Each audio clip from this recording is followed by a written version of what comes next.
Kapasia rainbow park. একটা ছোট একটা পার্ক গ্রামের মধ্যে আমরা আসছি। এখানে আসার পর অনেক সুন্দর একটা জিনিস দেখতে পাইছি, সেটা হলো একই সময় এক আকাশে ওই যে সূর্য, আবার ওই যে চন্দ্র, এটা নাকি সহজে দেখা যায় না। এই যে চন্দ্র, ওই যে সূর্য।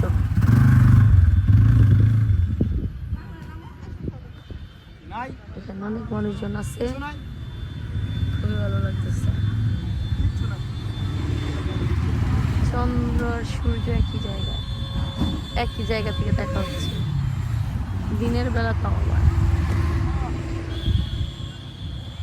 ঊর্ধ্বমুখী চন্দ্র, নিম্নমুখী সূর্য।